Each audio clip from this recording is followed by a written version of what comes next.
CBI चौकशी झालीच पाहिजे. या बलात्कारी प्रशासनाचं करायचं काय? दोस्तों, उत्तर प्रदेश में दलित समाज से आने वाले हरिओम वाल्मीकि की जब जान ली गई तो राहुल गांधी ने उनके परिवार को अपनी आवाज दी. यूपी की योगी सरकार हिल गई थी. हरियाणा में दलित समाज से आने वाले आईपीएस पूरन कुमार जब सामंतशाही सिस्टम का शिकार बने तो फिर यहां भी कांग्रेस नेता राहुल गांधी ने अपनी आवाज उठाई, न्याय के लिए लड़े और हरियाणा के नायब सैनी सरकार हिली. अब दोस्तों, महाराष्ट्र में सवर्ण जाति से आने वाले मुख्यमंत्री देवेंद्र फडणवीस के राज्य में पिछड़ी जाति से आने वाली एक डॉक्टर जब टॉर्चर का शिकार बनी, इस दुनिया को छोड़ने के लिए मजबूर हुई तो राहुल गांधी ने फिर आवाज दी. ऐसी आवाज दी कि महाराष्ट्र में देवेंद्र सरकार हिल गई. स्वागत है आप सभी का. आप देख रहे हैं द राजनीति का विशेष सेगमेंट खबर और विश्लेषण. मैं हूं जब्बार खान.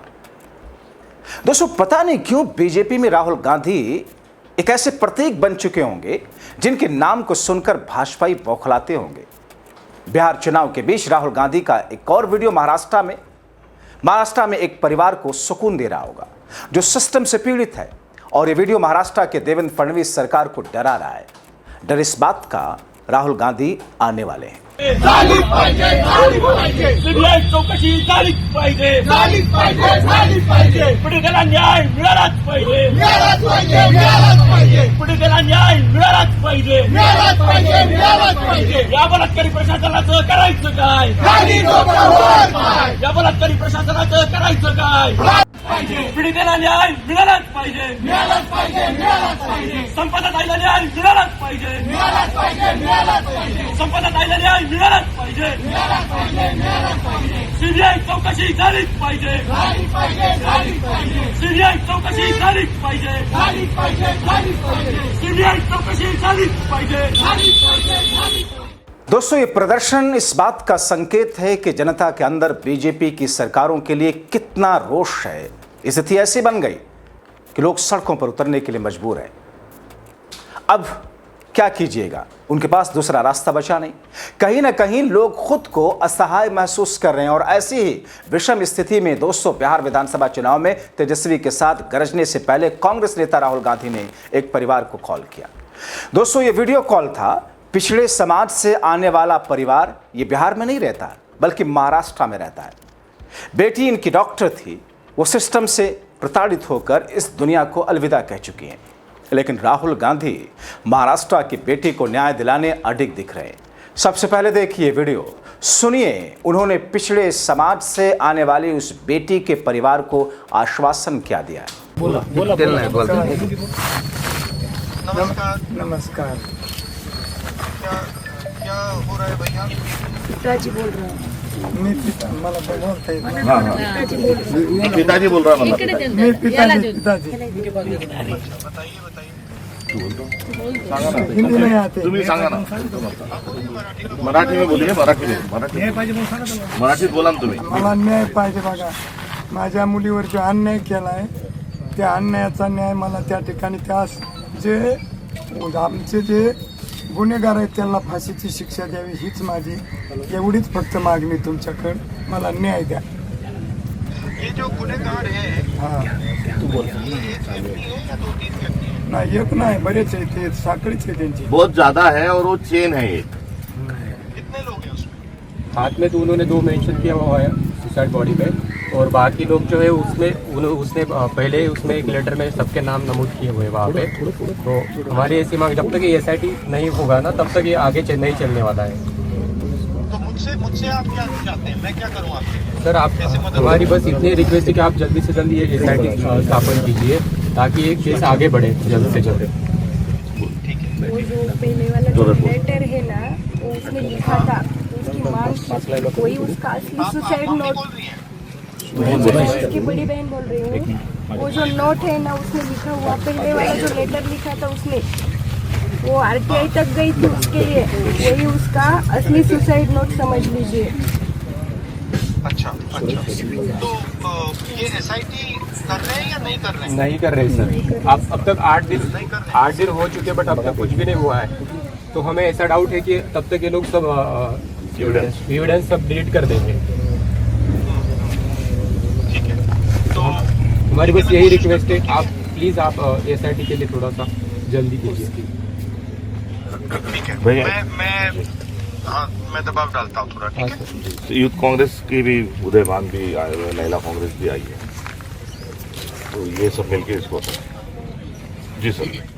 दोस्तों, वीडियो कॉल पर नेता प्रतिपक्ष राहुल गांधी जिनसे बात कर रहे हैं वो संपदा मुंडे का परिवार है। महाराष्ट्र के सतारा के रहने वाली महिला डॉक्टर संपदा मुंडे ने अपनी जान ली। ऐसा माना गया कि पुलिस और स्वास्थ्य विभाग के बीच चल रहे एक विवाद के कारण पैदा हुए गहरे तनाव के चलते इन्होंने खौफनाक फैसला लिया। संपदा मुंडे ने कथित तौर पर अपने हाथ पर कुछ लोगों के नाम लिखे थे। कहा जा रहा कि वो लोग हैं जिन पर उन्हें परेशान करने, तनाव देने का आरोप है। दोस्तों, डॉक्टर संपदा मुंडे पिछले कुछ महीनों से जबरदस्त मानसिक दबाव में थी। हाल ही में उनका फलटन ग्रामीण पुलिस के साथ में एक विवाद हुआ था। पुलिस ने उन पर मेडिकल जांच में बाधा डालने का आरोप लगाते हुए मामला दर्ज भी किया था और इस मामले के बाद डॉक्टर मुंडे के खिलाफ एक विभागीय जांच भी शुरू की गई। सतारा जिला सर्जन के आदेश पर एक जांच समिति की भी बिठाई गई। इस पूरे घटनाक्रम से परेशान होकर डॉक्टर संपदा मुंडे ने वरिष्ठ पुलिस अधिकारियों को लिखित शिकायत दी। उन्होंने कहा था कि मेरे साथ अन्याय हो रहा है, मैं आत्महत्या कर लूंगी। शिकायत के बावजूद स्थिति और बिगड़ती चली गई और डॉक्टर मुंडे पर तनाव बढ़ता गया। आखिरकार फलटन शहर के होटल मधुदीप में उन्होंने फांसी लगाकर अपनी जीवन लीला समाप्त कर ली।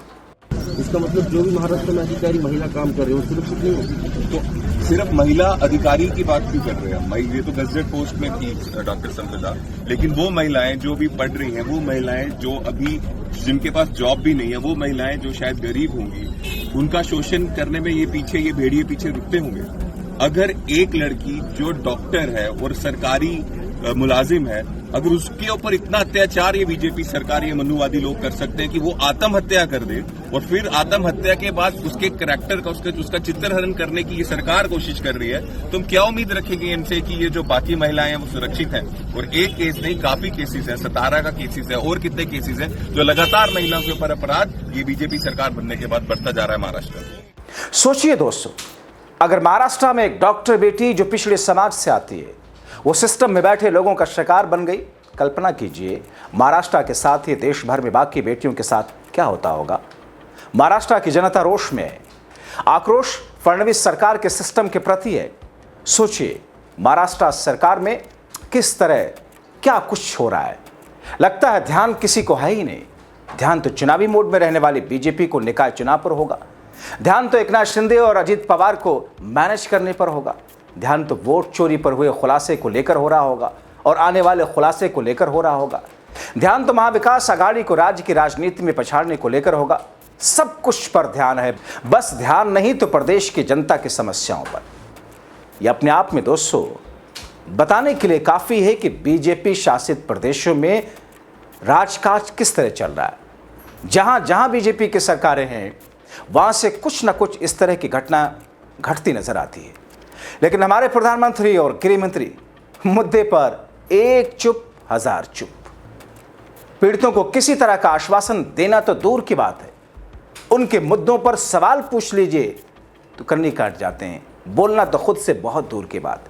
बोलेंगे तो मंगलसूत्र छिलवाएंगे, बोलेंगे तो फिर वही सारी प्रदूषित बातें जिसे इस सेकुलर समाज में जिसके लिए जगह नहीं बनती।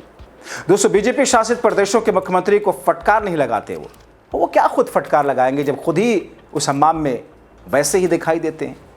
हद हो गई दोस्तों, सड़कों पर लोग उतर रहे हैं, नारेबाजी हो रही है, फिर भी सरकार के कान में जूं तक नहीं लगी। अब इसे क्या कहिए, राहुल गांधी ने वीडियो कॉल कर दिया तो सरकार के हाथ पांव फूले हैं। मगर जरा सोचिए कुछ पल के लिए, क्या वाकई महज पिछड़ों, अति पिछड़ों, दलितों का वोट लेने के लिए भारतीय जनता पार्टी और एनडीए जिस तौर पर ताना बाना बुनती दिखती है और 20 वर्षों से बिहार में जो बुनती हुई दिख रही है, अगर उसका एक हिस्सा भी 11 वर्ष से प्रधानमंत्री मोदी या 20 वर्ष से नीतीश सरकार ने किया होता तो शायद देश में दलितों को, पिछड़ों को इस तरीके से कठिनाइयां, मुश्किलों का, प्रताड़नाओं का सामना न करना पड़ता। शायद इनकी यही तो रणनीति है। अपनी राय जरूर लिखें।